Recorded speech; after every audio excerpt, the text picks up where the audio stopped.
इस वक्त देश में यूजीसी के नए कानून को लेकर भयानक हंगामा मचा हुआ है। लोग सड़कों पे है, प्रोटेस्ट कर रहे हैं। और अगर आपको अभी तक जानकारी नहीं है तो मैं एक्सप्लेन कर देता हूँ। यूजीसी यूनिवर्सिटी ग्रांट कमीशन एक सरकारी संस्थान है। यूजीसी ने इक्वालिटी रेगुलेशन 2026 लागू कर दिया है। ये नए नियम रोहित बेमुला, एक पीएचडी स्कॉलर, और डॉक्टर पायल ताडवी की इंस्टीट्यूशनल फेलियर और कास्ट बेस्ड डिस्क्रिमिनेशन से जान गंवाने के बाद लागू हुए हैं। इन नियमों के हिसाब से कॉलेज में किसी एसटी, एससी, ओबीसी स्टूडेंट के साथ भेदभाव या डिस्क्रिमिनेशन होगा तो इसके लिए सीधे प्रिंसिपल और प्रोफेसर्स पर एक्शन लिया जाएगा। उन लोगों की नौकरी जा सकती है, फंडिंग रोकी जा सकती है। ये अब तक का सबसे स्ट्रिक्ट एंटी डिस्क्रिमिनेशन लॉ है। अब सवाल ये है कि इसमें प्रॉब्लम क्या है, लोग प्रोटेस्ट क्यों कर रहे हैं? देखो, प्रोटेस्ट करने वाले अधिकतर लोगों को इक्वालिटी से कोई परेशानी नहीं है।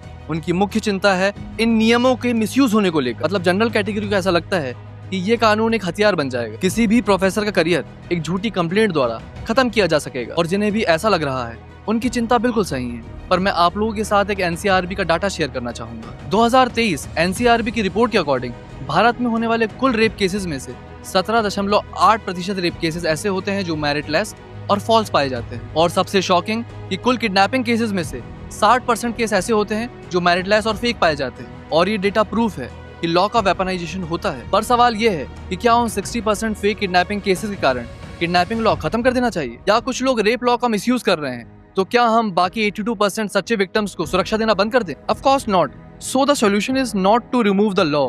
The solution is to punish the liars, but protect the victims. अब हम में से कई लोग ऐसा सोचते हैं कि किसी भी प्रकार के आरक्षण या रिजर्वेशन की जरूरत ही क्या है, पर साइकोलॉजी में से करेक्टिव जस्टिस कहा जाता है। माइकल सैंडल अपनी किताब द टायरनी ऑफ मेरिट में समझाते हैं कि अगर किसी समाज के पैरों को सदियों से तोड़ा गया हो तो आज उन्हें एक्स्ट्रा सपोर्ट देना प्रिविलेज नहीं, जस्टिस है। और इसे रिजर्वेशन नहीं, अफर्मेटिव एक्शन कहा जाता है।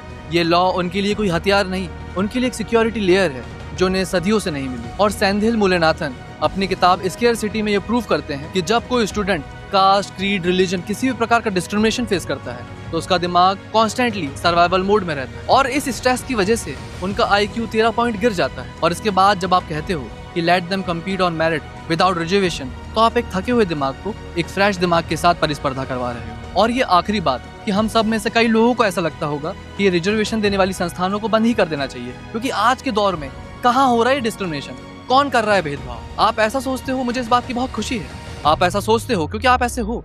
आपने नहीं किया होगा किसी के साथ कभी कोई डिस्क्रिमिनेशन, या कभी नहीं फेस किया होगा कोई भी भेदभाव। आपके साथ कभी कोई अपराध नहीं हुआ। इसका मतलब ये नहीं है कि समाज में अपराध नहीं हो रहा है। आपके साथ नहीं हुआ है तो उन लोगों के प्रति आपकी कृतज्ञता और संवेदनशील भाव आपकी नैतिक जिम्मेदारी होनी चाहिए, क्योंकि समाज की मूलभूत समस्याओं को सिरे से नकार देने से आप समाज को पीछे ही लेके आएंगे, बरक्त आगे ले जाने के।